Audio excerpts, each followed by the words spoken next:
That's my instinct.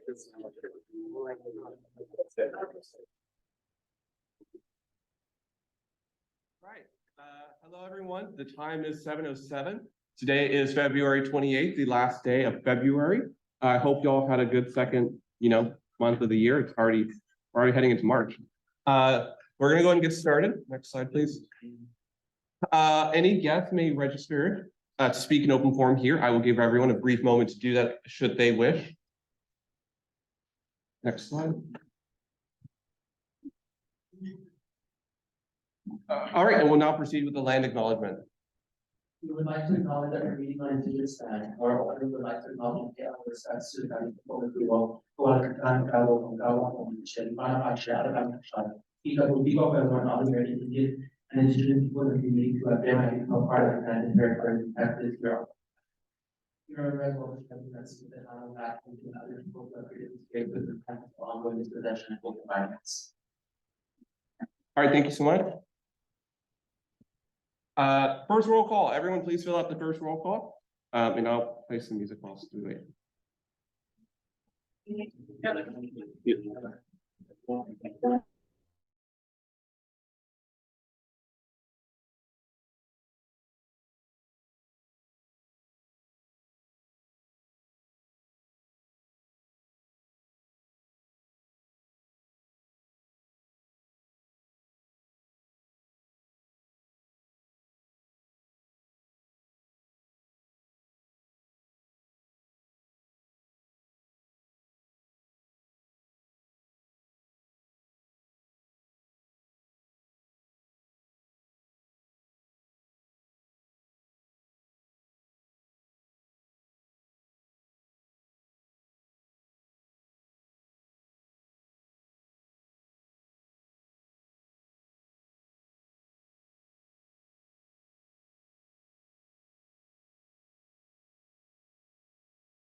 All right, we have a quorum. All right, next slide. All right, the chair recommends a motion to approve the February 21st, 2023 minutes. Is there a second? Are there any objections? Seeing none, the minutes are approved. All right, discussion guidelines just based off of what we had heard from last week's meeting with Rep. Greenwald. Just remember to maintain a level of respect. Don't speak over others. Ask to the point questions. Make sure that we're being productive. There's no need to keep presenting the same question if you've already feel that it's been answered, unless you're let's not try to make points here, and let's make sure we're being efficient with our time. Cast objections in a positive light. Don't try to do any got you questions. It's not appropriate. It's pointed. And then also let's remember to be inclusive. Let's keep in mind of other people's perspectives. Do not corner members for how they vote. Interrogate people on how they vote. Every representative is afforded the same due rights, and so please respect those rights. Disrespectful language, personal attacks will not be tolerated in any way. You will get one warning, and then I will not recognize you from that point further. Next slide. All right, we have a special guest, and this actually worked out perfectly. It timed out well. I'm so happy to say to welcome Councilmember Zohaib Zohqadri to speak for us. He ran his election and he's won, and he's now our council member in District 9. So, Councilmember Zoh.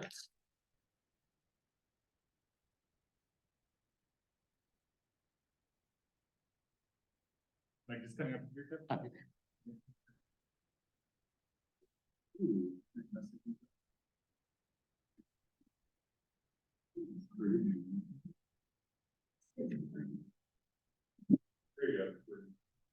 Hey all, my name is Zoe, and I'm a city council member here in District 9. Before we kind of get into it, two staffers came along today. I very much want to introduce them, give them an opportunity to introduce themselves. And I want you guys to use our office as a resource. You know, don't hesitate to reach out, whether it's myself or the two folks behind me. This is your city council office, and I think that's something that I very much stress as a candidate and want to continue to stress in office. But like I said, my name is Zoe, I'm city council member District 9. With me today is Melissa Beeler, who's the senior policy advisor. Melissa's doing all things housing, transit, all that good stuff. And then Teresa Mahmood, who is social media director. And the constituent liaison. So if there's anything happening in the district and any of the many neighborhoods, you normally will probably talk to Teresa. But I'm gonna let Melissa go first, say a few words. Hey y'all. Sorry. Yeah, so my name is Melissa Beeler, Senior Policy Advisor. Actually, I graduated UT in grad school for community and regional planning. So I have a planning background mostly, but I'm here to help with housing, land use, mobility things as well. Anything and everything y'all want to talk about, like I really would love to hear from you. With my community engagement background, I really enjoyed, being in the community and learning from everyone becoming lived experience. Please feel free to reach out, and I do have cards. Hi everyone, I'm Teresa. I also graduated from UT just about a year ago, December 2021. I do constituent liaison services, and I'm also the digital director for so. I remember when I was in college, I didn't know anything about my city council member, barely realized that we had one that was like all for UT. I think those already done a lot to change that, and as a constituent liaison, I am more than happy to like make relationships with any of you guys. If you need help with like, I don't know, potholes, rent, you have good things to say, you have bad things to say, hit up my email. And yeah, like I said, we'll all get our business cards out and we'll make sure that we all are having faces. Yeah, and I think with the remaining 12 minutes and 36 seconds and counting, just kind of want to do a quick recap of where we are as a city after the first 7 weeks in office. And then if you all have any questions, more than happy to answer what we can. And then I think Melissa and Teresa both said we all have cards to pass out, so please don't hesitate to reach out. But yeah, we were sworn in 7 weeks ago. The big thing that happened in the city of Austin is we have a new city manager. The former city manager left. And we have an interim city manager, his name is Jesus Garza. He will be in his position up until we get a new city manager. The city has already started the process of finding the hopefully new city manager. The last time Austin was in a similar situation, it took about a year or so. So we're imagining it'll take about a year until we get someone else in place. Other big things that have happened was the ice storm. We got a lot of constituent calls about live wires, power out, trees through roofs, trees in people's front yards. We got a good amount of folks reaching out who live in the West Campus area. And our job at that time was to listen and to be a resource. I'll say one thing that we're looking at going forward is to see what we can do to make sure things like this doesn't happen again. One thing that Councilmember Bella from District 4 has mentioned, and I'm an advocate as well, is burying the power lines. We see that in downtown, we see that in Mueller. It's an expensive process, it'll be a long process, but I think something that's worth looking into and investing in. Another big thing that's been happening on the dais, if you've been keeping track, is police contract negotiations. The city council was looking for a 1-year extension with the Austin Police Association.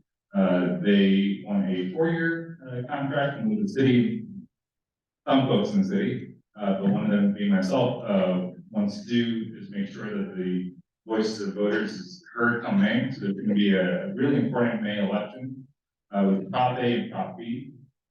Prop A is calling for police oversight and accountability, transparency. That was put together by Equity Action. And there's a Prop B ballot that was funded by the Austin Police Association. So they're both gonna be on the ballot. If they both pass, they cancel each other out. So we don't get any sort of oversight. So it's very important. You know, I'm someone who's very much in favor of vote yea on Prop A, but vote no on Prop B. There's going to be a campaign that actually just kicked off today. But if you're looking to get more involved, you can probably find the resources online and on social media. And then I think lastly, if I'm missing anything, let me know. I think Councilmember Ryan Alter was here last week.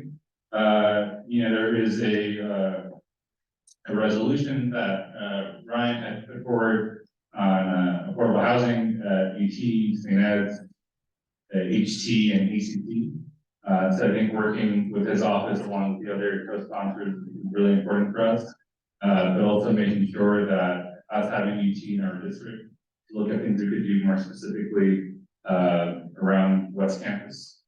So our office is looking at putting forward resolutions in the near future. I think someone had mentioned this a while ago, that I-35 expansion, you know, as a office, and there's quite a few of us on the dais who are calling for no wider and no higher, and looking to see if, you know, hopefully TxDOT does not go forward with their current plans, and looking at things that Rethink and Reconnect are putting forward.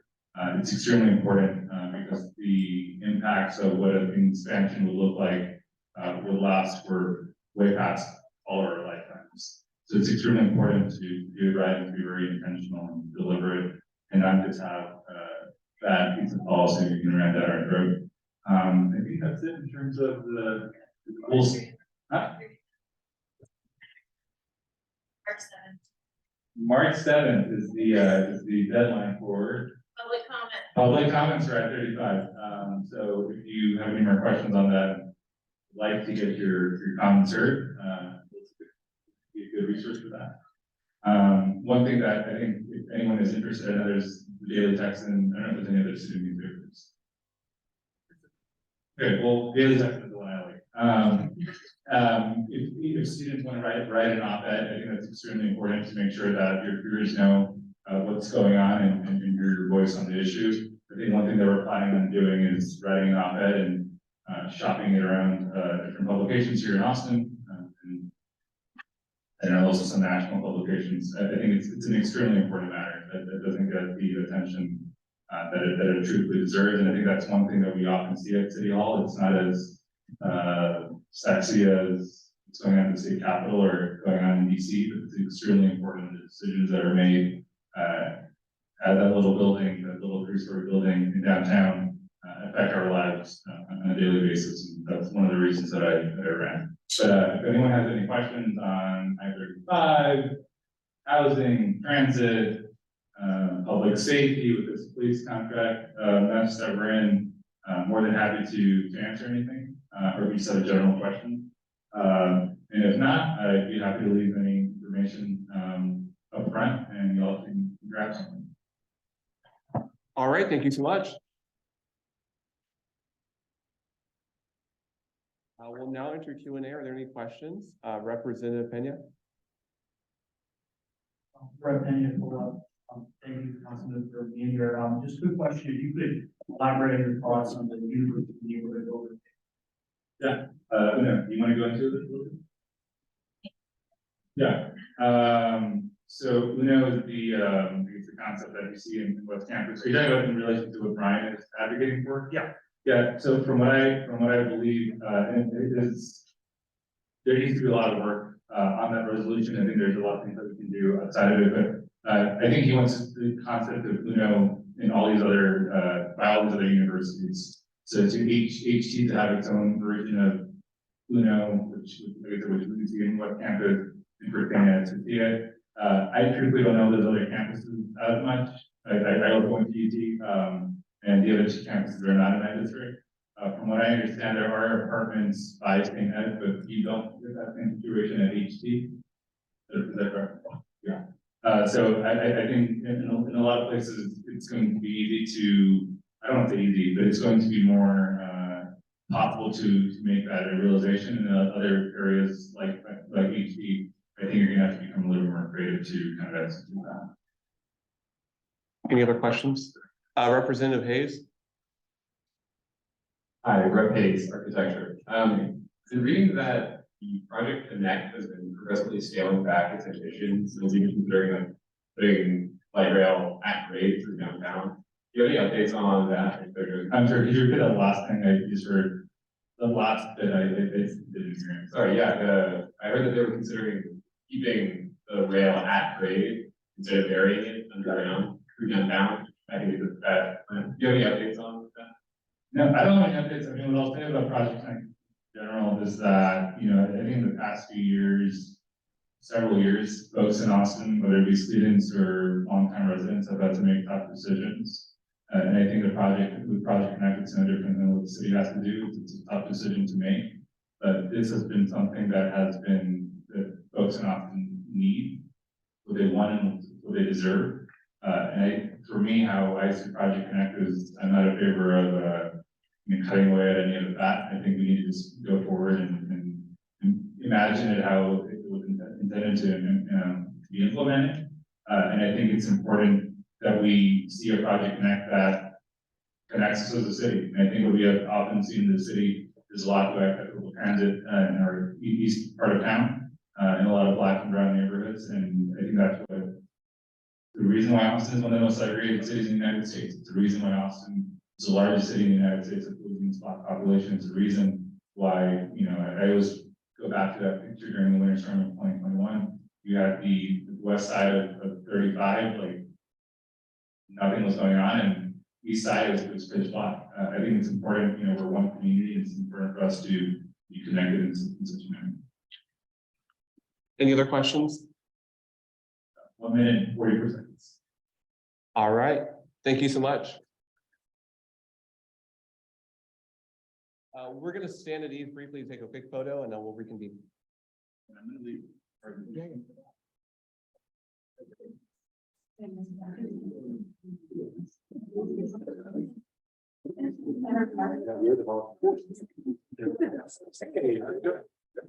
Yeah. Like, we're gonna be a lot bigger and then 2 kid ones got it.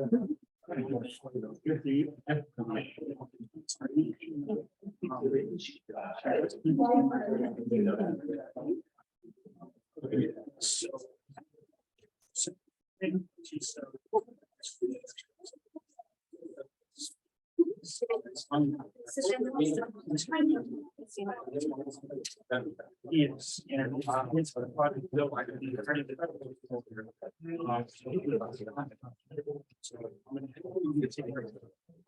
so we love this.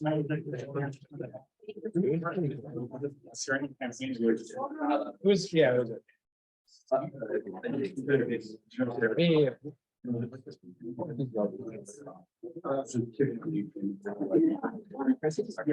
Yeah. Oh. The board one? Yeah.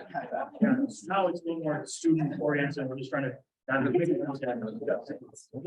get mostly renters.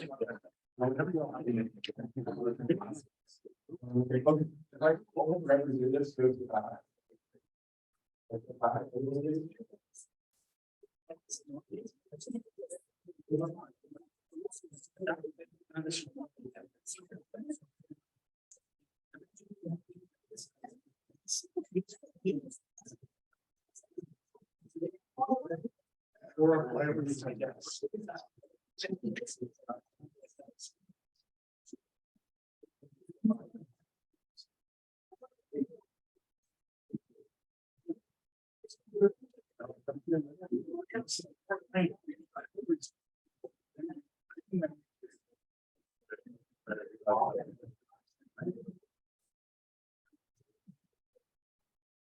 Yeah.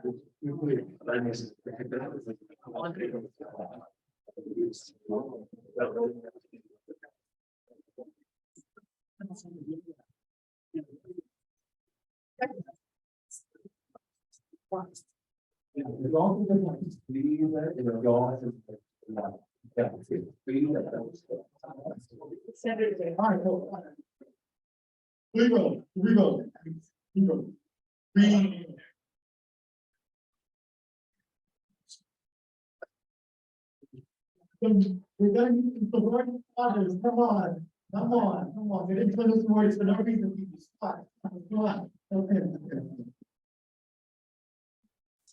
Wrong.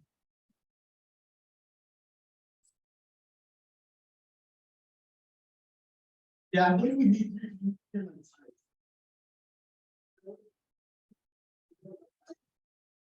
You take.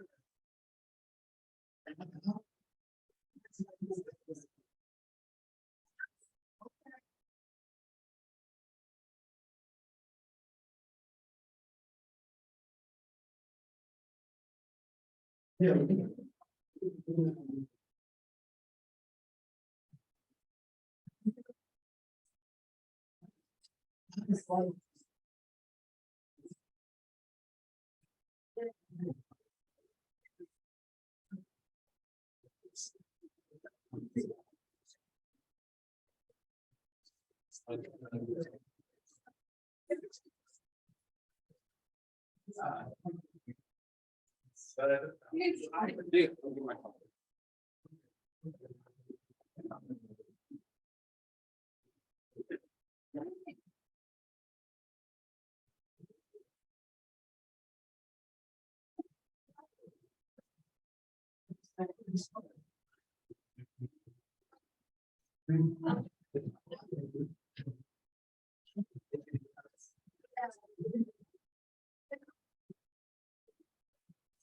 I think all of y'all rest. If it's not, I'm so. All right, ready? 1, 2, 3. So let me take one on that. All right, ready? 1, 2, 3. Yay! Thank y'all.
I'll just look at it for a minute.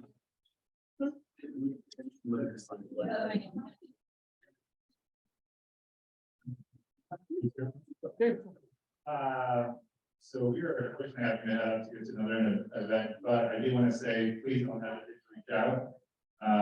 If student government, if you all want to ever come to our office and have a meeting, we love having you. But if anything comes up, whether you're at UT West Campus, please don't hesitate to reach out. Our cards are up there. You can grab a card. The easiest email to remember is district9@austin.texas.gov. We will respond to your email. And you can ask Teresa because she probably gets like 200-300 emails a day and she responds to every single one. So please don't hesitate to reach out. And I really appreciate you all having me and for everyone here being a part of this process. You know, what started your teams that were really good.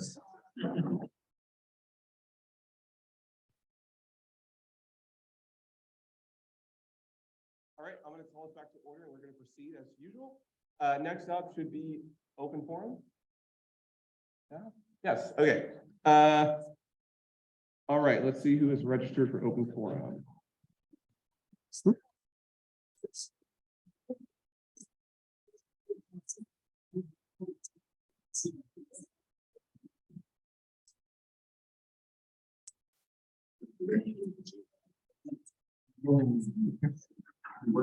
Stricken.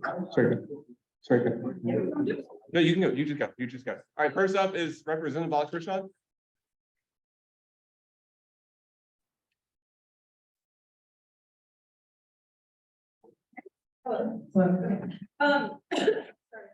Just to update you all on the 8K5 situation that happened, I did send a letter to Dean Mills, who is the Dean of the School of Business, and also the Dean of Students, And there is an investigation happening, and I think Reese has been talking about all this, so you got that, but yeah, we will be, I guess, witnesses to the investigation, so I'll be providing some information, but yeah, it's happening.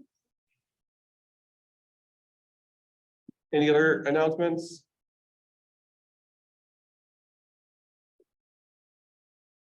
Next up is Representative Lujan.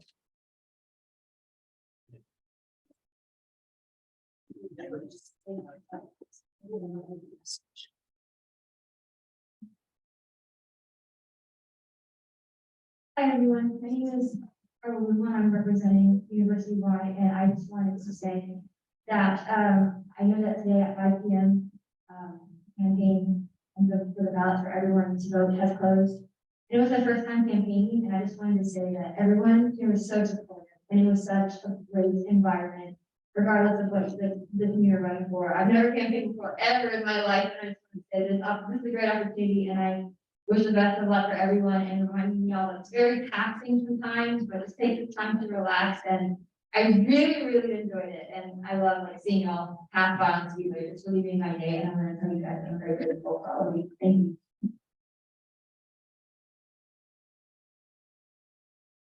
All right, anyone else signed up for open forum? Representative Pena?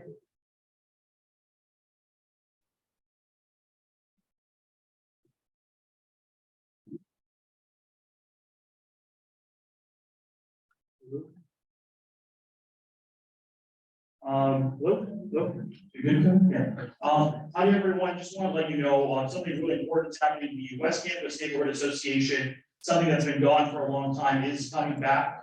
As you know, around the UT area, there are a lot of neighborhood associations, Hyde Park, Mueller. There's some parents representing West Campus. Essentially, there's just a bunch of really important interests that lobby people like Councilmember Kadri and the rest of council to really favor homeowners and families, but there are no groups that favor renters. So essentially, the West Campus Neighborhood Association is essentially just a group of renters going to council and advocating for policies that benefit us, because unfortunately, sometimes the policies council pass really just hurt students in a lot of ways and hurt renters in a lot of ways.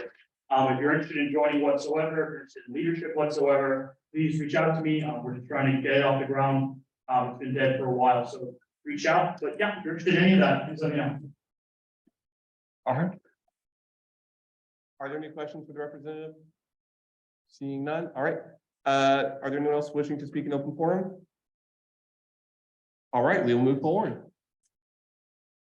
All right. Weird law for this week. In Texarkana, it is illegal to use your horse at night if it doesn't have a tail light. I don't know. Yeah. Yeah. Our Krishna, business, how do you attach it to this? I don't know. I don't. Right? Yeah. I don't know how it would work either, because like it's not, yeah, I don't know, but it's a law. So if you're in Texarkana and you're on a horse and it's night, be sure to have a tail light, you're getting a ticket. Weird law for this week. All right. We have representative reports, so please limit them to 2 minutes each. First up is Representative Brownlow, University Wide.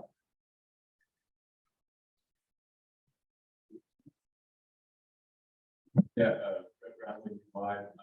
not much to report, working on getting a couple of resolution drafts completed, and then I'll probably reach out to y'all about sponsoring them. Yeah. All right, next up is Rep. Bhattacharya. Okay, not here. Next up is Representative Ozuna. I spent the last many months trying to work on greenhouses, and they all failed so horribly. So I was making plan, and I have a plan right now to work on food access, the dining halls, about vegan and vegetarian options that are not there. That is a large project that I'll probably pass on to the lovely LAC members that are running for representatives coming up. Simply, so yeah. All right, thank you so much to both of you.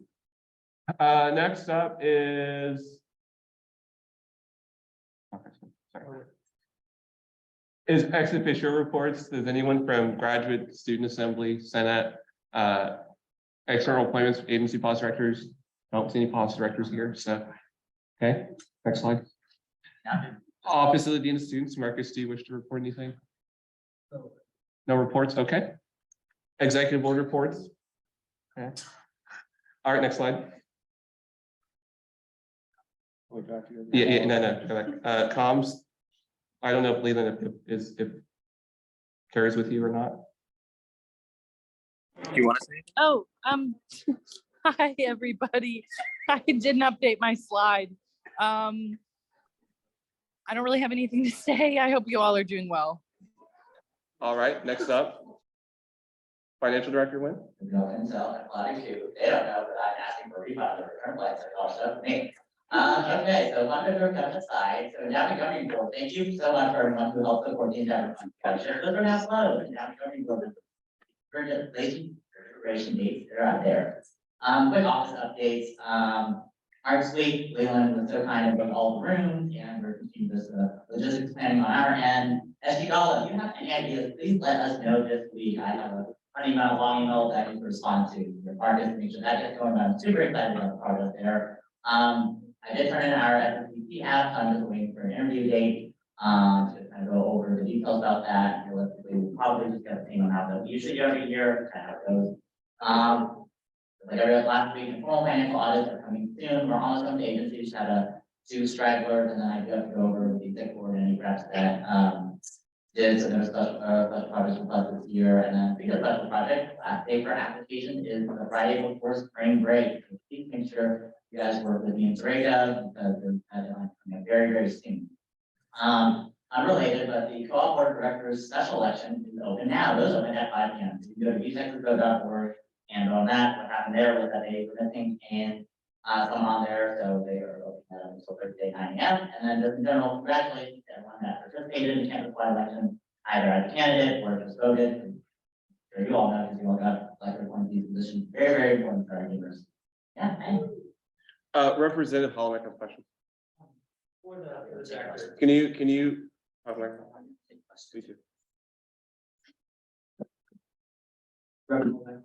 the director, which of those cabins do you like more?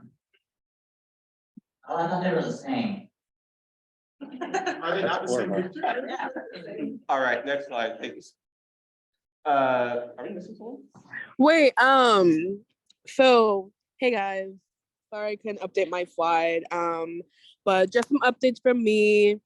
The Game Together pilot program, the inaugural session was last week, and it was really strong start. We're gonna meet with Rec Sports and get some more sessions going for the remainder of the semester, so really excited about that. More on the Sure Walk and Grocery Ride pilot kickoff. If y'all already didn't see in the Slack and Bar's message, the job listing is finally live. We really encourage anyone in student government who's passionate about food access to apply. We really want to get that program going before the end of the term. So if anyone's interested, know someone who may be, please send them that handshake link, and we can talk more about it if you have any questions on that.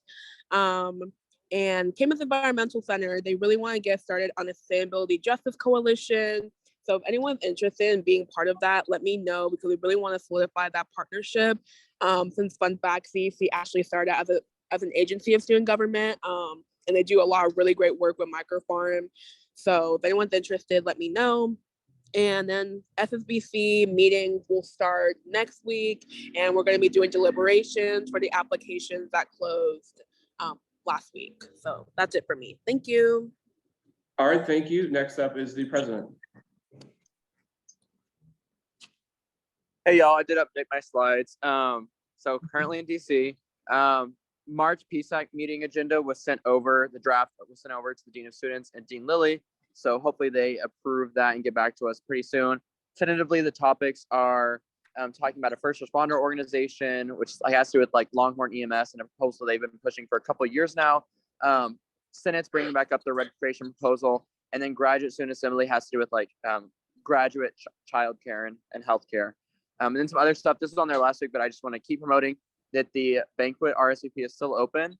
So make sure to RSVP. That'll be due next Friday. Okay, thank you so much. Judicial reports. Is anyone from the judicial branch here? No? All right, excellent. Assembly board reports. First up is rules and procedures. All right, yeah. Oh, no, I updated it. Can you wait?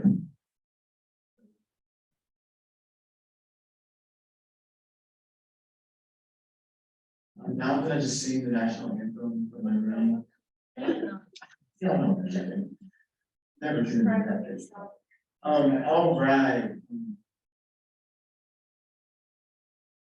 All right, five more left for the useful. I'm writing two, well, they're both done now. There's one on paratransit services, which we're currently planning to pass as a Senate resolution. For reference, I think about this last week, but the goal is to create a program that would shuttle around physically disabled students from class to class, because campus is so ridiculously inaccessible. And these sections of resolution put into the state into the bylaws, kind of mind covered sexuality and gender, along with including research of the DSC and course syllabi. We were working with the Title IX office, the GSC, right now, I'm currently planning to pass it as a Senate resolution, and I may consider bringing it here as well, like depending on my needs next week. Just some quick, upcoming LAT events, we have a little fun based on next Monday, it's funding for. We also had a study of sponsorship, which closed February 24th. We got about 60 applications, and I think this semester we're giving away like, I don't know, something thousand. Also, I'm exhausted, but I'm here. I was gonna think of like a little hot take of the week, but I didn't have time to think of one. But that's it for me, and happy Black History Month. I mean, I have a few hours left, but God damn it, I'm deserve it. I'll think for applause. I'll think for applause. Oh, thank you. Representatives are reminded not to use profanity when speaking. Just remember that I'm enforcing that rule strictly. Okay, next up is academic affairs. Okay, hi, I'm doing better, I'm just busy, I'm sure y'all are too, there's a lot of assignments that professors are trying to cram in the first break. If you want to get coffee and do homework, I have trouble staying on task, so that would be wonderful. Elections are over, and let everyone that ran in the race, so had other people running in it. If you're working on any cool legislation right now, reach out, I'd love to help, my contact info's up there. And that's it. All right, next up is financial affairs. My slides are not updated, but we're ordering Cabo Bobs for next week, so. And unfortunately, we will also be having Cabo Bobs for the rest of the Sunday. So only Cabo, but next week is burritos, and after that will be tacos, and then we'll go back to burritos. On another note, like, yeah, special projects are due next week, and like, we have a shit ton of money in that fund, so like, please request for some initiative. And I don't care, Kevin. Again, I'm going to remind everyone not to use profanity. It is a rule. You're following that. I'm planning on doing an initiative that I cannot put in our request for by myself, and it is for a distribution for some products. Plan B. So reach out to it. All right, next up is governmental affairs.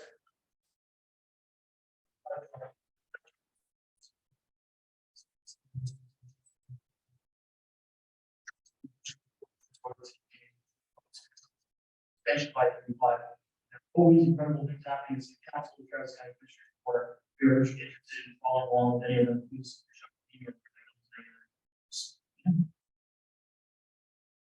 All right, student affairs. Just Vice Chair wish to report. Hello, everyone. Okay, it looks like there's no updates. Oh, actually, no, I'm sorry. Helen is on Zoom. Hold on. Helen says, no updates. Hope everyone's day is doing well. Good luck in everyone's elections. All right. Elections are over, so we're waiting on the results. We will know them next Monday at 3 p.m. Except for the people who have to redo the votes because I guess they forgot on the ballot. Follow us on social media if you haven't already for the new reps or the reps who ran. I guess are on Zoom. I don't know if they are, but follow us if you aren't. So Leland and I met with Dean Lilly, Dr. Gerard, Marcus, other officials to discuss the referendum and outline a path forward. The bill that we'll be hearing here shortly is that path forward. Leland will explain more of it, but the bill or the resolution really reflects the recommendations that we've received and is the best path path forward if we are to have this referendum within our terms. So Leland will speak more on that soon, but yeah. Since no one wanted to do the Spectrum News interview, I did it. So that will be out at some point. So there's that.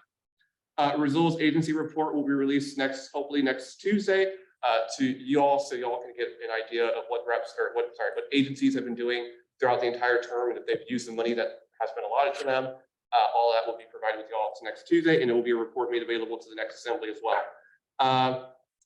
Oh, yes. So in a minute, at some point, I'm going to put a link out in the Slack for the member highlights. So we've been doing highlights on the social media page. Now we're getting to representatives. If you wish to be highlighted, please fill out that. When I put the link in here after someone else speaks, I'm going to quickly find the link and send it to y'all. But fill it out if you want to be highlighted. So yeah, we have only 3 meetings left of our terms. 3 meetings left. So we have one more next week. And then we have spring break, and then we have 2 more, and then we adjourn, sine die. And then after that will be the start of the next assembly.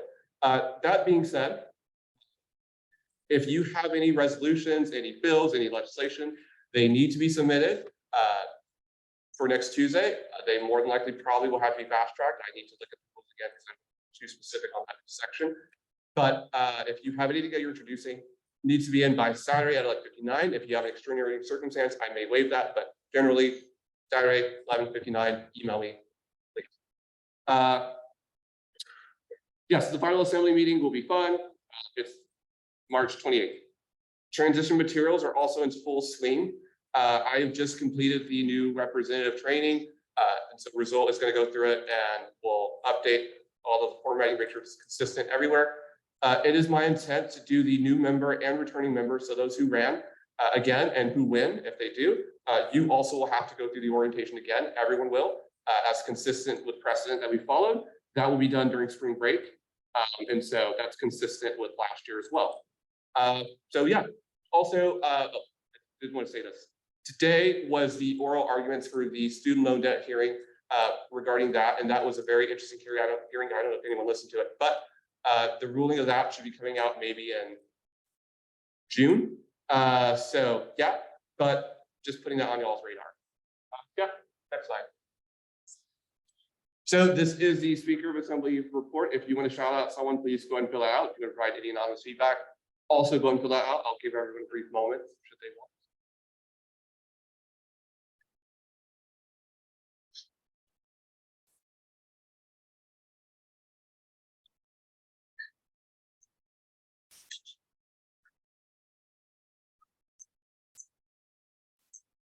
Okay. Okay, we have no general statements. New business. So we have 2 pieces of legislation we're taking up today. First up is AR 21 in support of a special election on the United States Texas non-binding referendum. The author Leland will present this, and we will move forward. Leland, so you'll have 1 minute to explain why you're fast tracking. Awesome. Thanks, Kevin. Hi, everyone. Hope you're doing well. We're requesting a fast track for this resolution, just so we can send this over to the Dean of Students and Dean Lilly as soon as possible, and hopefully get a set date for this new special election and get that process moving. So that's why we're requesting a fast track. Okay. I'll yield back, or I'll reclaim the remainder of the time. We'll now enter Q&A. Are there any questions pertaining to the fast track? Seeing none, the chair will entertain a motion. Representative Whittington. Representative Whittington call a motion to approve fast track for AR 21 by unanimous consent. There's a motion to approve the fast track by unanimous consent. Is there a second? Second. Are there any objections? Seeing none. We've got 3 minutes to provide the author summary.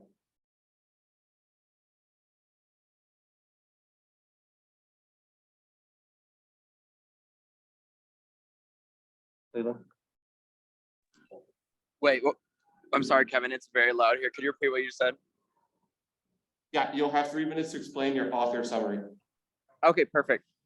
Thanks y'all for the fast track. So this bill, it's pretty simple. Kevin, Isabel, and I all co-authored it. Essentially, it just has three potential dates that Kevin and I came up with for the new special election, which we're going to send to Dean of Students. And then hopefully with one of those three, they will choose. And they did agree to that. And the reason why we have three options is just because sometimes they have IT difficulties. So that there's three options there. And then it kind of just is basically what we've already talked about in regards to the election about the Eyes of Texas non-binding referendum. Yeah, that's pretty much the main takeaways, and just to get the special election back on track for the referendum. All right, we'll now enter Q&A on the bill or the resolution, sorry. Are there any questions? Representative Bailey. Hi, am I asking Leland these questions? Okay, my first question is, what is your plan for the committee? Because this is such a quick turnaround. We have to have this ready within a month. And if it's a special election, the outreach initiative has to be pretty large to get freedom turnout. So what's the plan for the committee? All right, Kevin, correct me if I'm wrong. I think the question was about outreach and the Eyes of Texas Education Committee. Is that correct? Correct. Okay, awesome. Thanks, Representative Bailey. That's a great question. And it's definitely something that Kevin and I have talked a lot about. And I definitely agree with the sentiment that obviously it's something that outreach will have to be done as soon as possible. And that's why we're really hoping this passes, is that we can start that back up. The one thing that will make this a little bit easier than starting from the very beginning is that we do kind of already have the infrastructure for the committee in place, and this resolution doesn't necessarily change that. So we already have a membership and established people who are ready. I personally made the tabling spreadsheet that we were going to use when it was originally the referendum for the original election, but that could easily be updated. And I personally commit myself to doing any work to make sure that the education for this and the Get Out the Vote campaign is super strong. So thank you so much for that question. Let me know if you have any follow-ups to that. Yes, there's a follow-up. So are you saying that the committee chair, the committee members, and the committee materials will all remain the same? Kevin, could you just say what the question was? It's very hard to hear.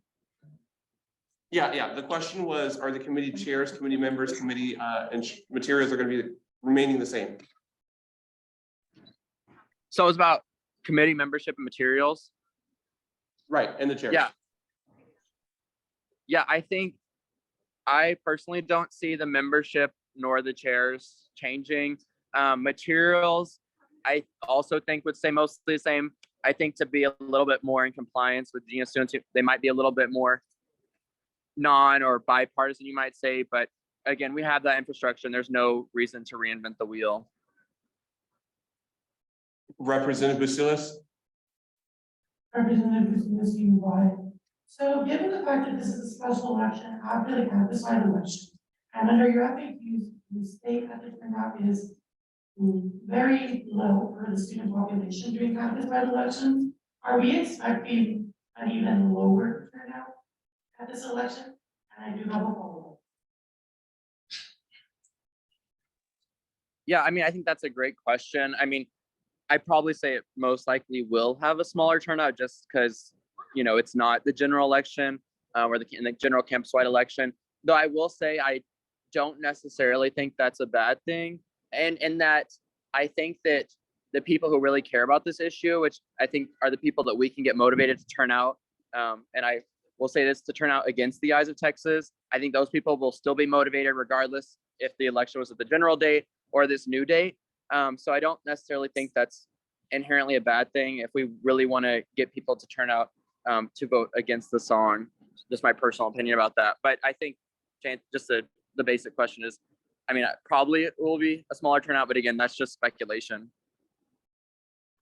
Representative Basilis has a follow-up. Representative UTSG, follow-up. So you would agree that basically we're minimizing student voice because we are doing a special election, but you kind of have less turnout. Kevin, can you say the question into the mic? Or like type it. Can you? Yes, would you agree then that we are minimizing student voice because obviously you stated that there is going to be less turnout? and you think that only whoever wants to go will go wants to go, instead of us actually trying to get most of the student body to go? Did you catch that, Lynn, or do you need me to repeat it? Yeah, I think I got a summary. I think you definitely makes, a good point about that. Obviously, it would have been, ideal to have it on the original date, which would have probably had the high turnout, just like the rest of the campus-wide election. But I still think with hard work from the committee and promoting it on socials, getting our social media campaign back up, that we can still have a good student turnout. Motion. Yeah, the chair notes the time is about to expire, and so we'll entertain a motion to extend. Representative Whittington. Answer by 3 minutes by unanimous consent. There is a motion to extend by Q&A. Is there any seconds? Multiple seconds? Any objections? Seeing none. 3 minutes. Representative Pena. Rep. Pena, can you confirm this, Mr. Speaker? You did offer the bill as well, and we also direct questions to you, because I think you'll have a little hard time hearing some. I'll confirm that. At this time, I'm presiding, but if I'm needed to move over, I can be available for that. Yes. Representative Whittington, did you? Okay, Representative Whittington. I just have a question for Newman.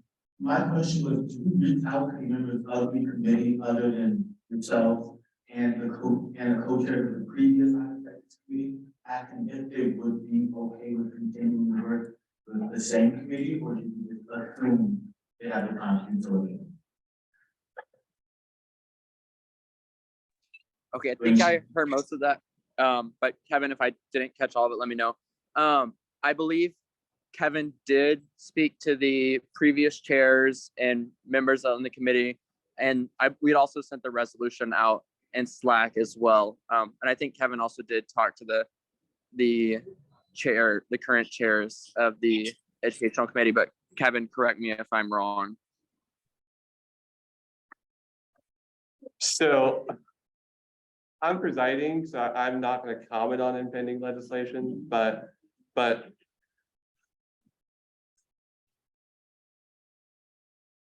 I'll let him preside as I answer this question, and I'll come back.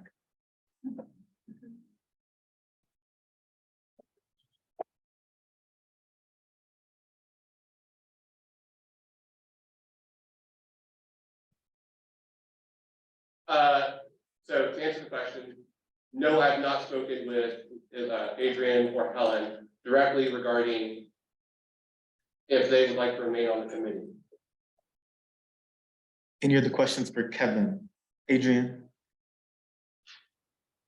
Just anyway, you told me over the phone that Helen and I would not be reappointed to committee leadership. Is that still the case? I'm just a bit confused what. Yeah. So yes, I had a conversation with you and Helen saying that was a possibility, but I never in any way guaranteed that was that. The chair recognizes that there are 30 seconds left on the timer. Representative Bailey? And motion to extend Q&A by 5 minutes.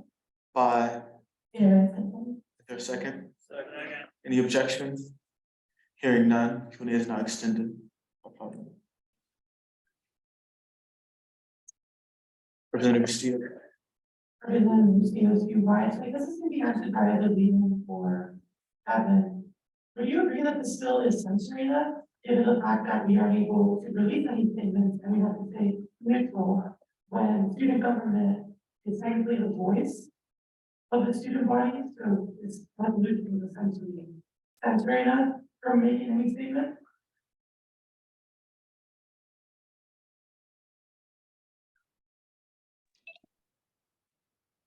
I don't know if I caught all the question. I heard something about. Do you believe that this bill is censoring student voices because?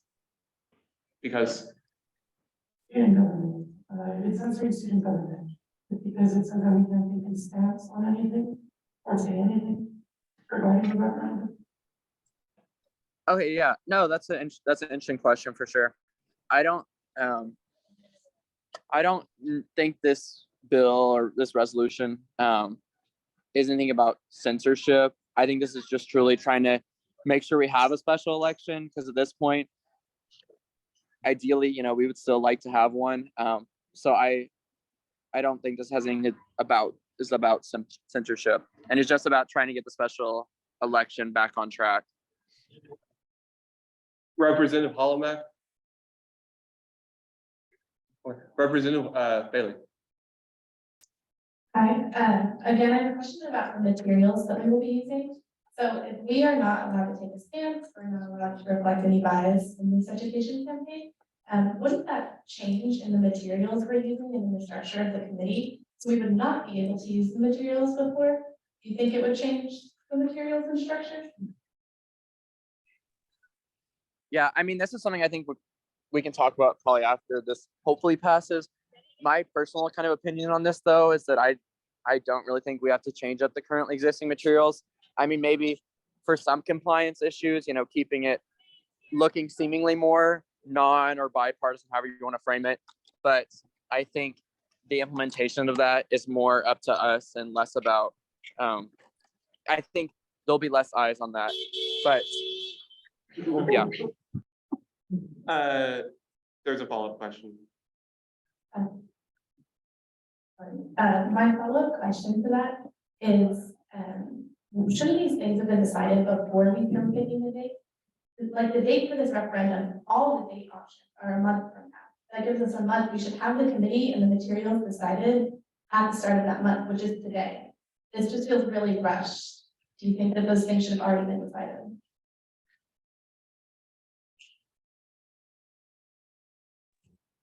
I don't know if I completely understood the question in that. Was it just that, are you asking, do I think this is rushed, or was the question something else? Kind of both. Do you think this is rushed? And do you think that the materials and the committee chairs, members, all of those things should have been decided before we were right at a month until the special election? So I think in regards to the committee itself, again, I think unlike before, there is an infrastructure which is helpful in this case, that we don't have to completely start from scratch. There is stuff to already work from. I think in regards to the rest of the timeline, whether I feel like it's rushed or not, I mean, I don't think any of this is ideal. I don't think any of us think this is ideal. But ultimately, having a special election and just allowing students to have a voice is super important. So that's what I would say to that. But that's a really great question. Representative Greenberg asked a question on Zoom. I'll just read it out loud.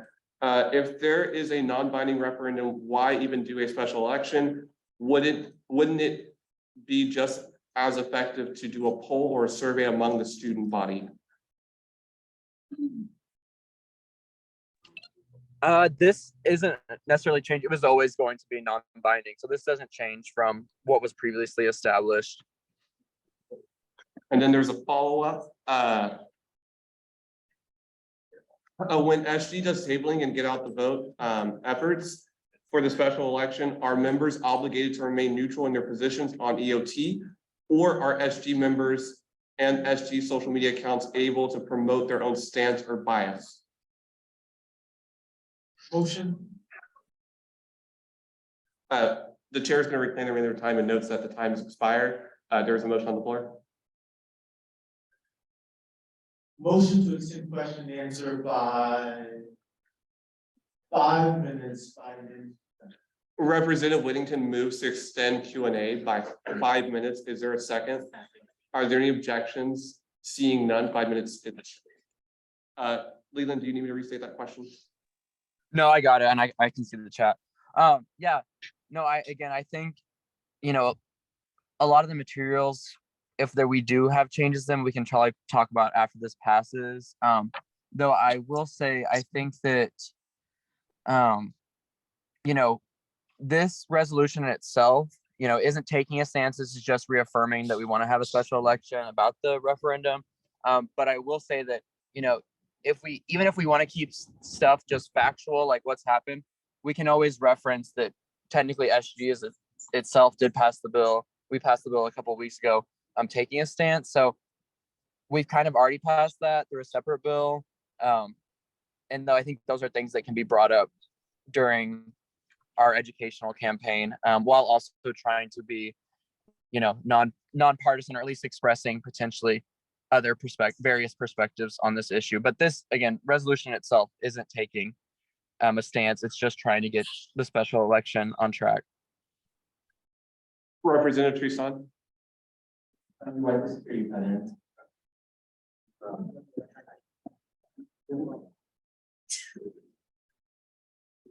Could you just update DSMB on what discussion you had with the movie and how that went, and then just what stipulations you put on how you recommend the movie forward? I'm gonna ask that you maybe come back and ask a question like 30 seconds, we get my notes. Go ahead, Freddie. Can you? No, like you preside, but someone else, take someone else, I get my notes. Representative Bailey. This question from another woman. I just want clarification on what you just said. Will we be able to take a stance will our stance from previously hold in this new education campaign and referendum? And will we be able to take a stance individually as our representative? Or not? Because my understanding was that we would not be able to in the referendum. So I'd like clarification on that. I can answer this one, Kev, if you want to add anything.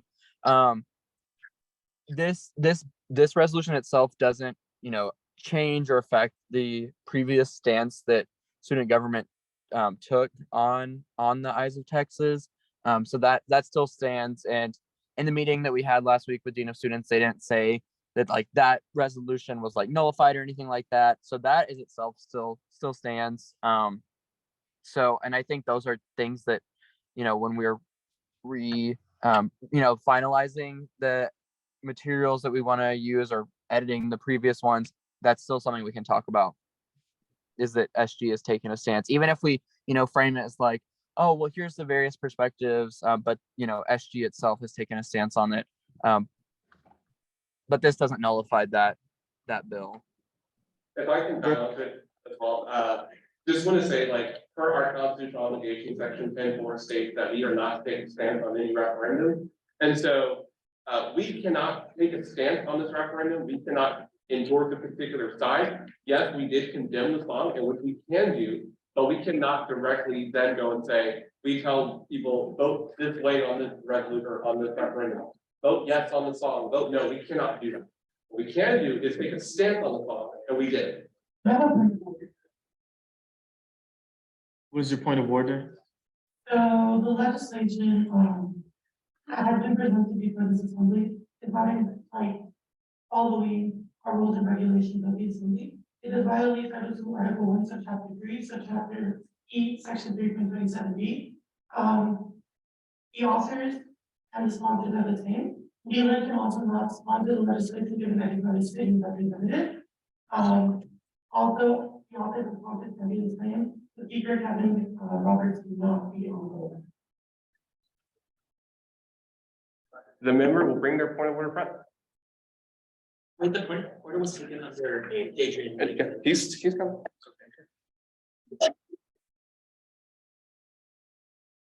We're gonna stand at ease. What part of the code was it? Section 3.27. Of the Code of Rules and Procedures.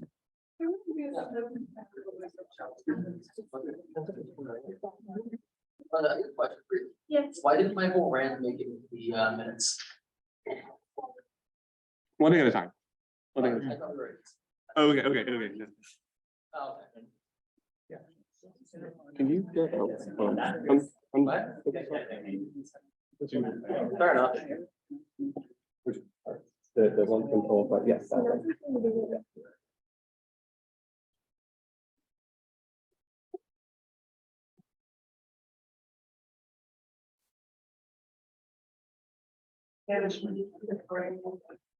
Wait, where? Yeah, student body president. Yeah, that's. So the point of order must be sustained either, or not the same, must be overruled because that section states that the president may author and sponsor a decision on their right. Regardless of that section, also.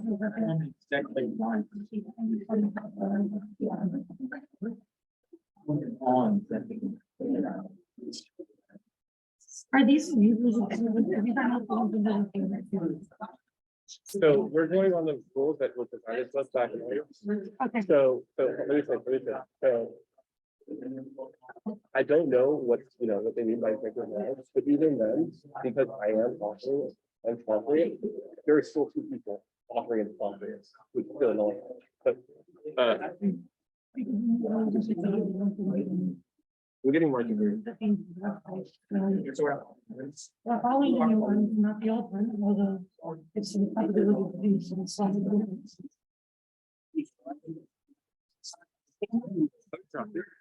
So this section says that the president may offer and sponsor. Now this is executive alliance. Yeah, but it says only on executive law.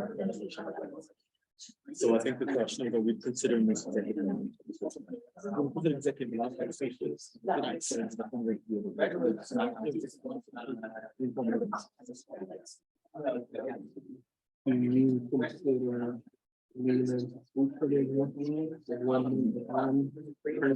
is speaking.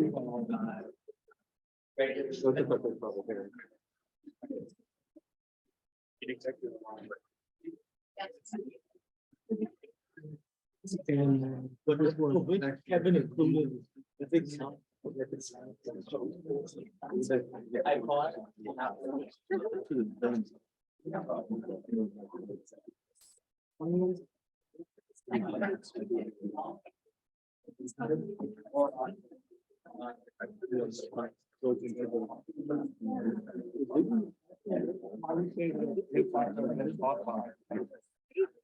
But I still think that it is nullified by the fact that I am still sponsoring. If I was to take my name out the sponsor, it would have them sponsoring. Which I could do.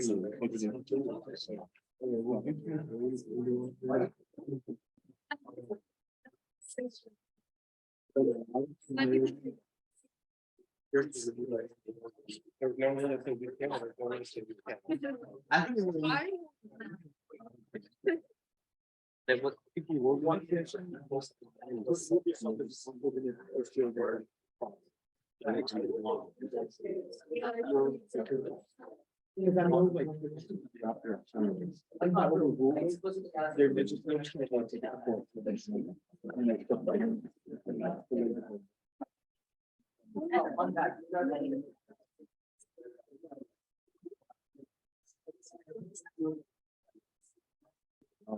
I need to. Well, then that means I'm not creating. I have all of them except Flow, Creator and Student Alliance, because they didn't respond. And Mental Health Agency and then 2 months. I sent texts and email. Well, Yeah, we can, we've got to get this done in the next couple of days. They didn't respond. I mean, not. So,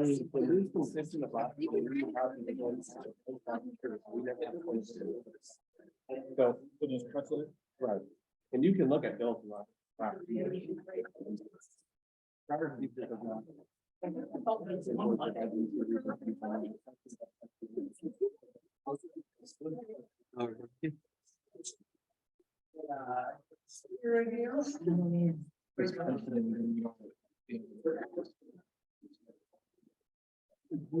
need to write.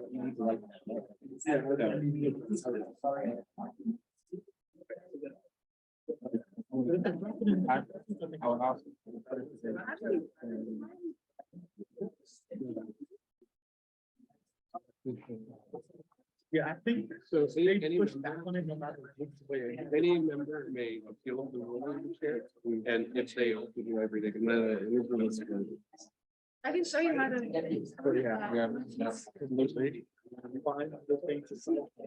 mean, then. How do you? On that, this, I've made it before, so. So we have four. Or sending these, but I'll answer in a second. Or these, but I'll answer. Are we allowed to say these or do we need to do research? We need to write that.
Hey, is the meeting over?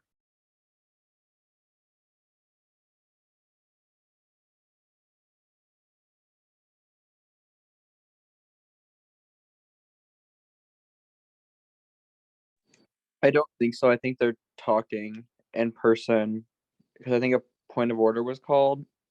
I'm not really sure if maybe like one of the staff or clerks can maybe give context to what's going on. If they can hear us.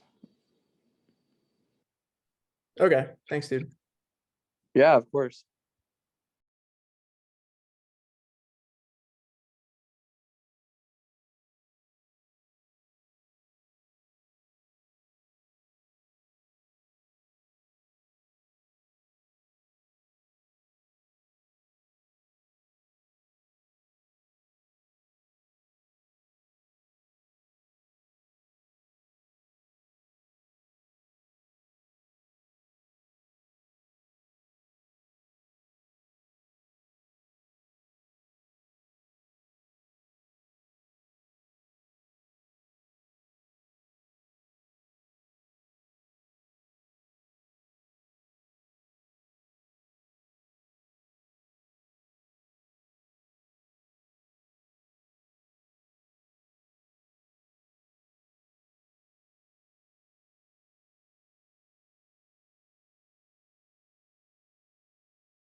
In hurry, we don't.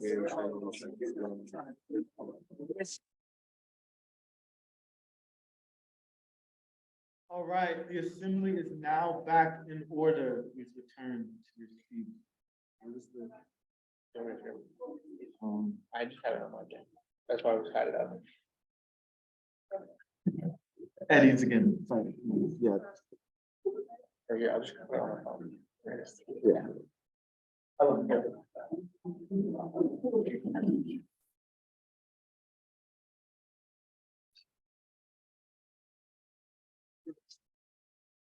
All right, the assembly is now back in order. Representative Steele, a point of order has been raised regarding whether or not there has been a violation of bylaws listed in Title II, Article 1, Chapter 3, Section 3.27D. This section states, each piece of legislation must include one author and one sponsor, each of whom are not the same person, provided the student body president may be both the author and sponsor on executive branch legislation by right of office. Upon review of the section, Representative Steele raised a question regarding whether President Leland can be both author and sponsor of the bill, AR 21. However, as president, he has the authority to speak unilaterally for the Executive Alliance. Additionally, any member may raise the question of the ruling of the chair, and so that is the right of any member with that. The point of order is respectfully overruled.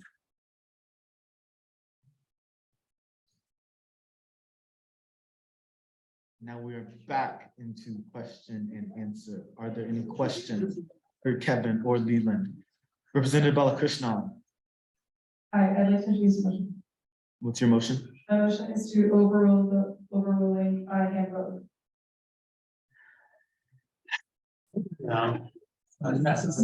Do you address that?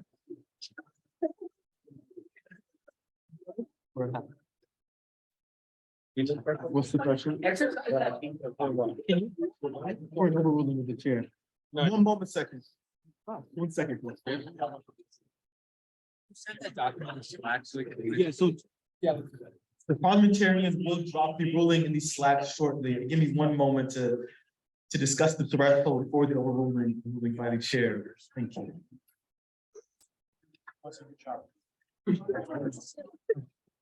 Yeah, no, like a lot of, like, people like reach out to you, like put one on my door, like, no, or you just put them. The ones that like, in like just. Really, also. Okay. It was cool. It was like you, Beto, like other, like the sign you would type in with yours, that's over Beto's sign and your signs. Fun mix. No, there you go.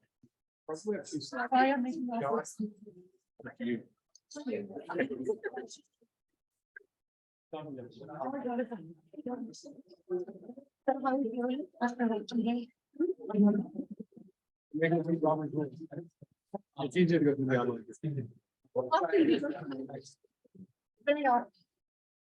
Because I know you didn't even across from you.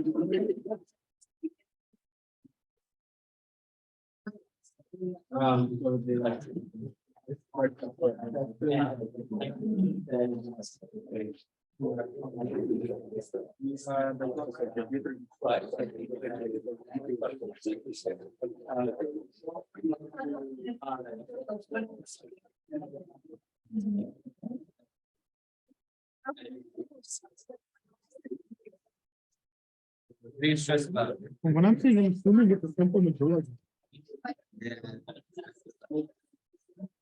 Actually, no.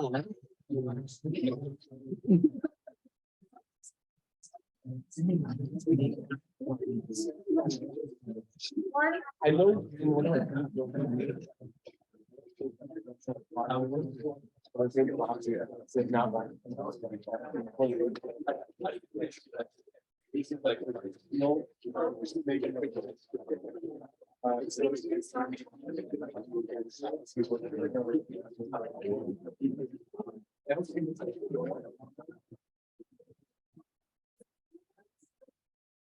I'm assuming, because, okay, I just checked the two sources and both of them say 2/3. I'm assuming it's something. That's what I thought it said. But.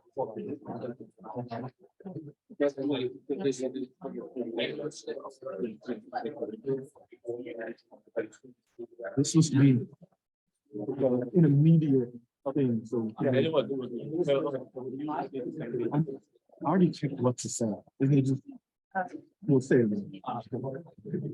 So you because it's better to understand. And then if somebody you rule is done, then you're done when you're going to and then you need to what they come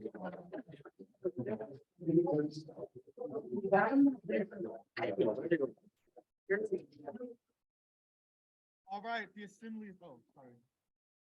All right, the assembly is now back in order. Please return to your seats. The question.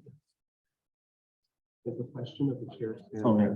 All right, so the question goes is, does the question of the chair, oh, sorry. What was it? Does the question of the chair stands as judge? All right, does the question of. Does the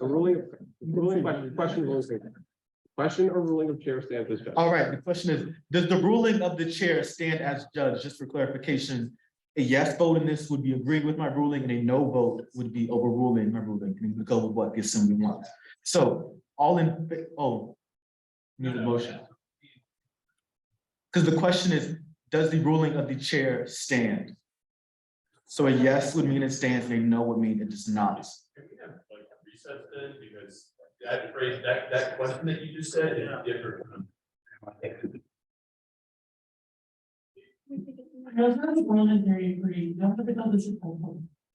The threshold is a simple majority. You didn't ask, I don't have to tell you. Representative Bailey, yes. Motion to 2-minute recess. Is there a second? The question stands. Oh, The question stands. You can't recess. Oh, we cannot recess at this time. So just to clarify, all right. Just to clarify at this time, the thing proposed is, does the ruling of the chair stand? A yes vote would mean that my ruling would stand regarding the previous point of order.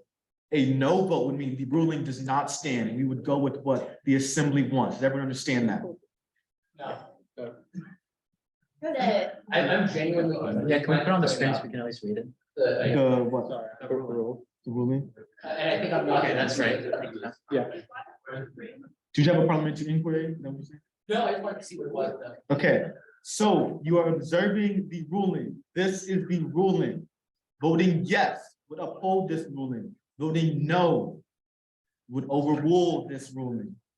Do I just jump in immediately to a handle and just have to look at it? All the in favor. So handle. Right. So, We will vote on this motion immediately as is procedure. All in favor of this, as in supporting the ruling of the chair, please raise your hands.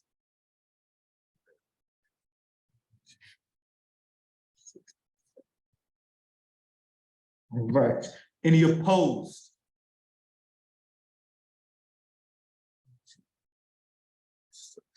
Step back. People, you can't be changing your vote. If you're opposed, please keep your hand raised.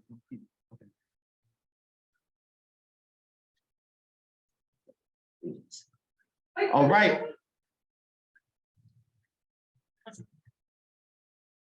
All right, 9 opposed, any abstaining? Your whole thing. don't forget people. All right, and then my representatives on Zoom, all in favor, please raise your hands on Zoom. Please raise his hand for opposed. I will not go. But I'm going to be.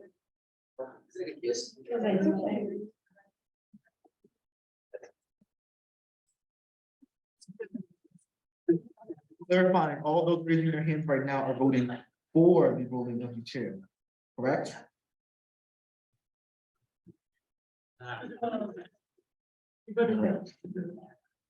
Yeah. All those on Zoom voting against, please raise your hand.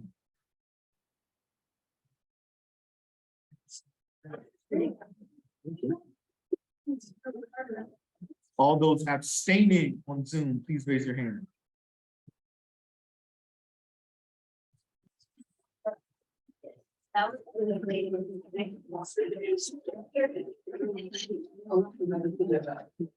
So we have 10 yeses, 10 no's, 9 abstentions.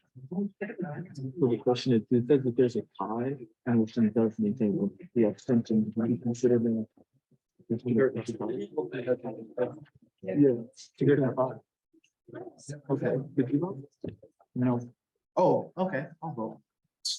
Well, hold on, because the way you vote, I might also allow me to vote, if I speak this also vote, if it would change the outcome, so depending on how you vote, you might allow me to. Well, the speaker's traditionally doesn't do it. I don't vote on it. No, you just correct me. We're taking that to part. I'm going to abstain. All All right. right. That means I get. And I have to. So you'll say Speaker Robert time. Because I want to abstain. this is you abstain. It's, wait, let me decide my vote. I think I'm on lock. Yeah.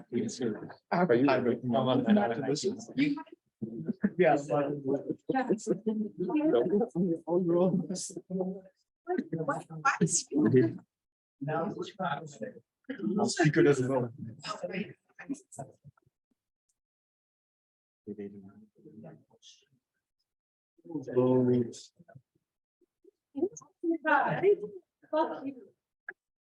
No, don't forget any ma'am, don't forget any representative. Chris, no profanity, please.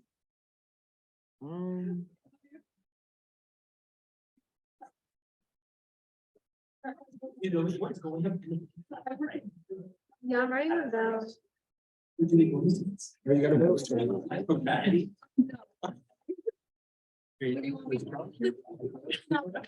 Charles, did you vote? Did you get to vote? Yeah, I'm sure you can redo the vote. That is not.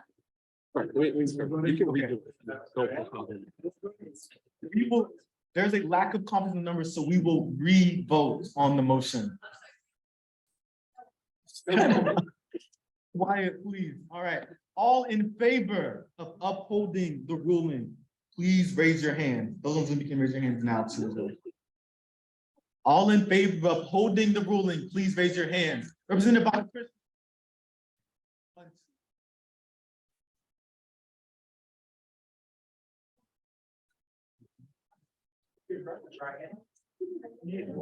All right, you can lower your hands. All opposed to upholding the ruling, please raise your hands.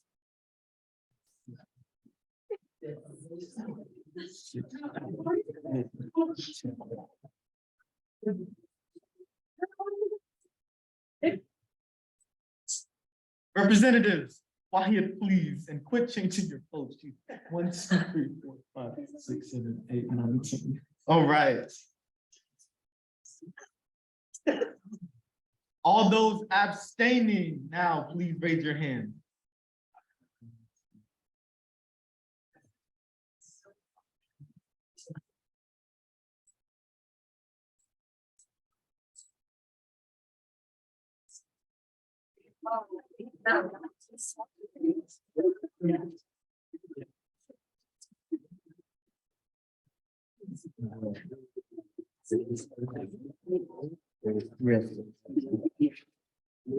All right. By a vote of 9 yeses, 11 noes, and 6 abstention, the ruling is overruled.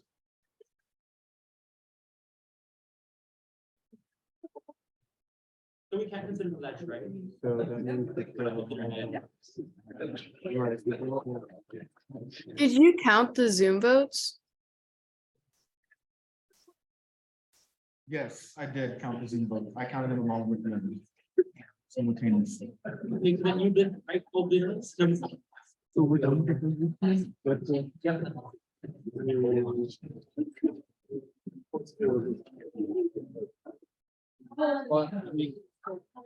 for the bill doesn't. It was 9/11, so. Hey, Marcus.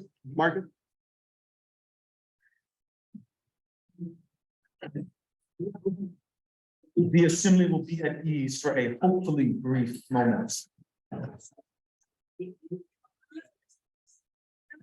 Adrian.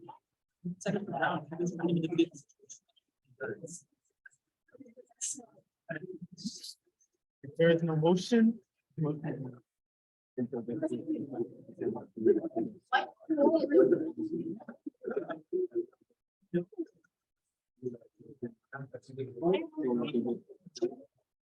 Hey, people on the Zoom, can we have a brief chat? Like what's going on? I'm very confused. Yeah, I think I want to call a point of order because I don't think my vote got counted for. But Ainsley, we're voting for whether or not the legislation can pass because Leland was the sponsor and the author, and some people don't think that's allowed. Is that what's going on? I think so. So then wouldn't it just make sense for someone to sponsor it, someone else to just volunteer, and then we would have saved a lot of time? Or can you not?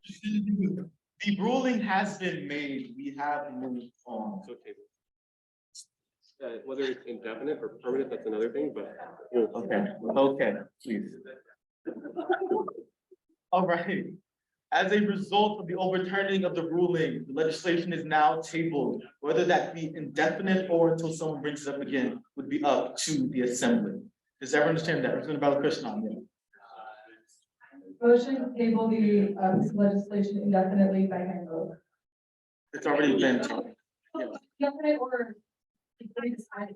It just has to be like brought up again in order to be untabled. That's table. All right. So now we will move on. Great. Thank you. Good job.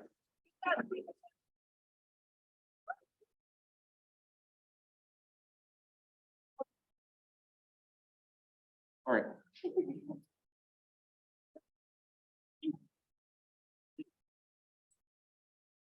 All right, next up is AR 22 in support of providing a free Adobe Creative license, cloud license for all students. Will the authors and sponsors please come up?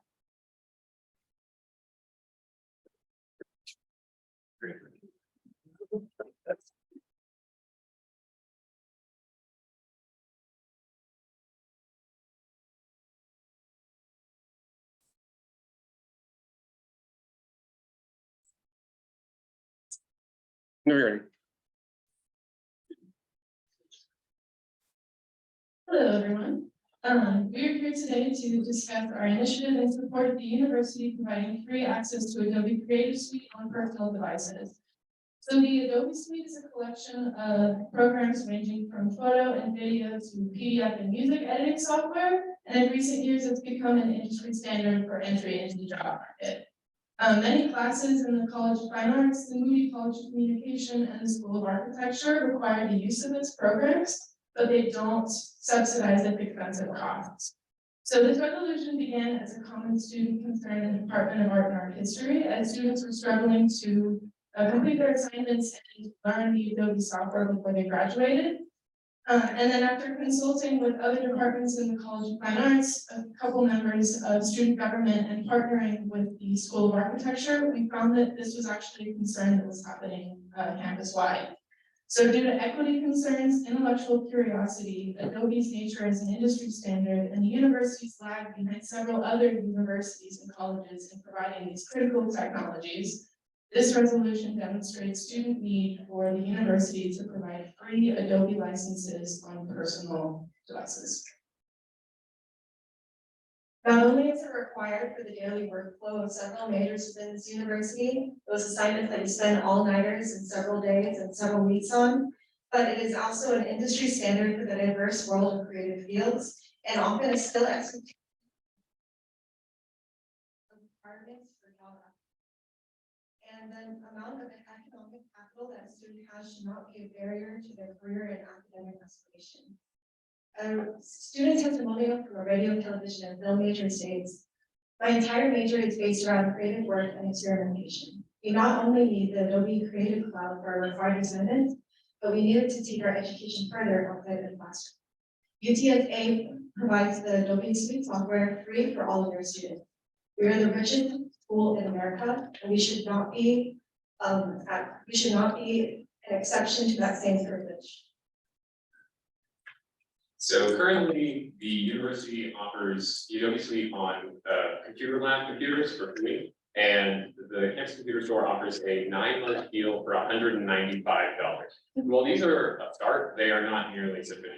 First of all, the computer labs are difficult to access, and a lot of these projects require extended hours with safety concerns. And secondly, the $200 for 9 months of access is a demonstrated barrier for lots of low-income students. A student testimonial, I come from a low-income household, and find it hard to be able to pay for an Adobe Suite subscription. I access the Adobe Suite free of charge, would take a huge worry off your chest every month.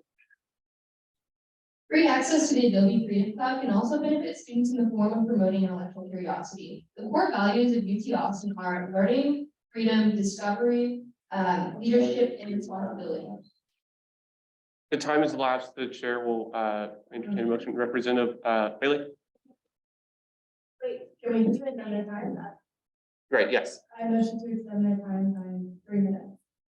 Is there a second? Second. Are there any objections? Seeing none? By giving students access to the Creative Suite, the university is fostering an environment in which students of all backgrounds are capable of learning these tools. As one theater major put it in a survey conducted by the Fine Arts Council, as a theater creative, I'm often looking for ways to create and explore resources to hone my craft, and this would be very helpful. The world is becoming more and more multidisciplinary. It's becoming more important for people of all majors, such as finance majors, business majors, government majors, to learn tools of all different areas. So by providing the Adobe Creative Cloud, University would be giving students here at UT Austin a leg up on the competition. There's also the fact that UT is currently lagging behind several of its peer institutions. Some universities that provide free Adobe access include UT San Antonio, all of the University of New Mexico schools, Penn State, Clemson, Florida Agricultural Institute, Yale, Harvard, and many more that I don't have time to list right now. The Austin Community College also has an extremely discounted rate, as do several other colleges across the US. It's really disheartening to see that a university that has as much capital as we do is currently overlooking such a critical resource.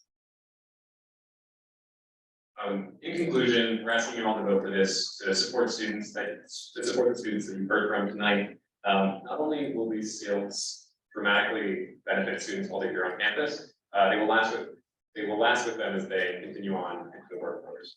Thank you so much.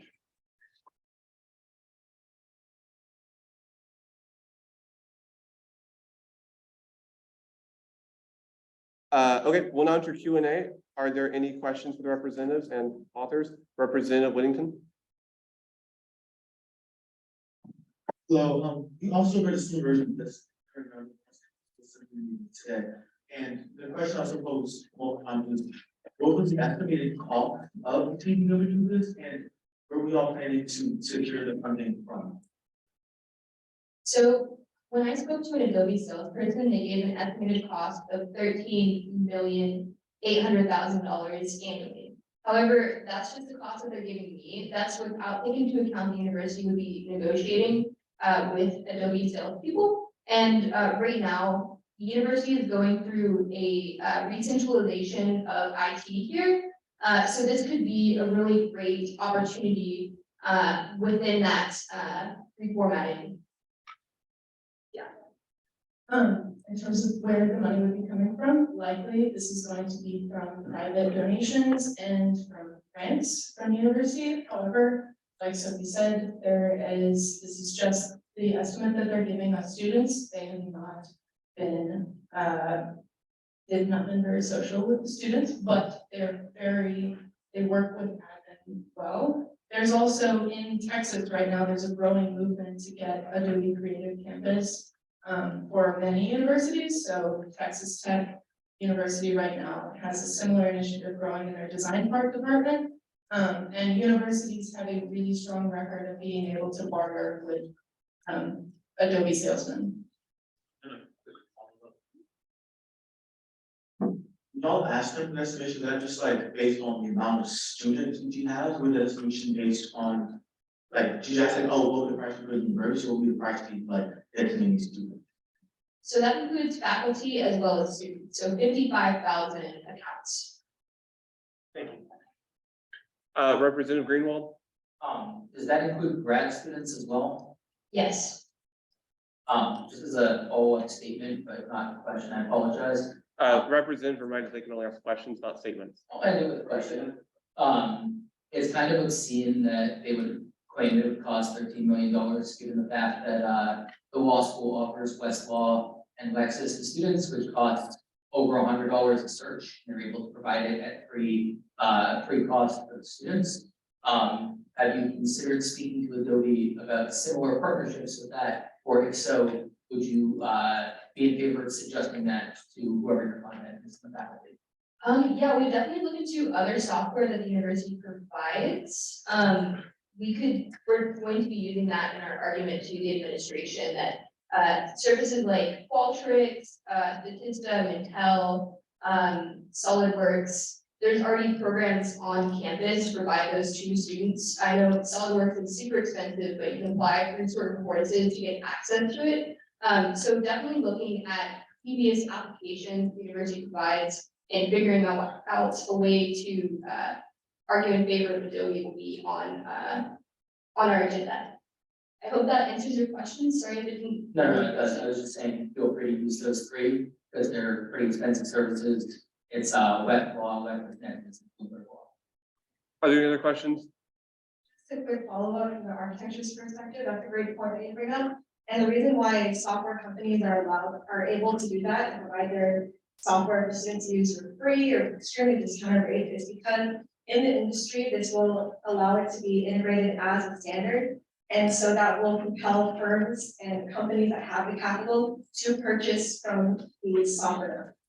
So that can be another point that we suggest to the university and the WC administrators. Are there any other questions? Say your inquiry. Are we able to pass back this on the floor or have this be introduced? The representatives and the authors can propose a fast track. They would need to email me and then I would need to approve it. Are there any other questions? Then the chair is going to refer this to the Student Affairs Committee. Thank you so Kevin, much. I had a question. State your inquiry, question mark? Excuse me? Yeah, state your inquiry. Oh, okay. Thank you. So I was at Penn State and I had access to the Adobe Cloud. It's great. I used it all the time. But with the expected cost of $13 million, that's like $260 per student. I mean, it seems pretty steep. Do you think that maybe we can make this available for people that are not necessarily like only for fine arts majors or only people that are going to use it? So other people don't have increased tuition costs potentially if they're not using the software. Sorry, I might be misunderstanding your question. We are totally in favor of all students on campus having access to the Adobe Creative Cloud. Does that answer your question?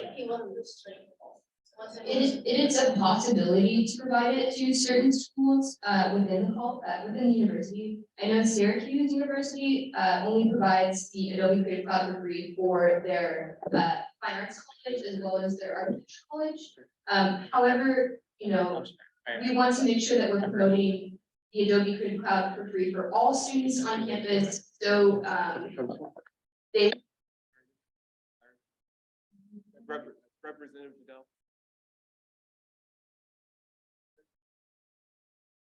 Regularly fine arts. I think it was to extend Q&A by minutes. There's a motion to extend Q&A by 5 minutes. Is there a second? Second. Any objections? Seeing none? Approved. yeah, but we want to make sure that we're providing this for all students on campus, regardless of major, because we believe every single student on campus can benefit for this being accessible. May I follow up? State your point of order. So why is it? Questions on. Okay. So, right, there are questions on Zoom. Go ahead. Thank you. One thing to consider is if students in the business school or students in the College of Liberal Arts want to take a fine arts class or want to take a class in School of Architecture, this would give them the ability to have all the tools at their fingertips. There's a business student in one of my architecture classes right now, and she cannot do any of the work required for the class because she doesn't have Illustrator. So, we're like letting her use our computer and we're teaching her how to do it on the campus computer labs. And if this is already in effect, that wouldn't be a problem. You would have access to all these tools. Representative Greenberg, did you have a follow-up? Yeah, so definitely, I think it makes sense. Okay. I think everyone should have access to it. Is there any concerns about increased tuition costs? Or you said there was going to be some sort of donation possibly to where maybe the students wouldn't incur? Because you said it costs like $199 at the school store or something, or $200. So it seems like it'll average out that way if it's $13 million for the whole school. So I'm just curious. I think the point of this bill is not to tell the university how to pay for it or what price to pay. The point of this bill is to express student interest and demand in having access to this school that many peer institutions and neighboring institutions have access to. There may be tuition increases, there may not be. We don't know. We have no way of knowing that. And the $13 million figure is just the number that they gave me without any negotiations whatsoever. So ultimately, it will not be that exact cost with the final sale. Are there any other questions?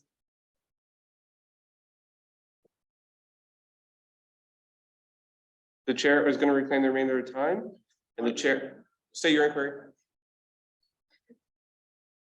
Would it be best for this legislation back in the parents and student affairs as it says academically, digital, that also it's in relation to currently back within the code that emphasizes academic code? Well, I will say that this is student government. We're not responsive to Senate. If Senate sends it to academic, I'm answering. It's referred to what Senate does, what Senate does. I have read it. I'm referring to student affairs. So with that, the chair is referring it to student affairs. Thank you so much.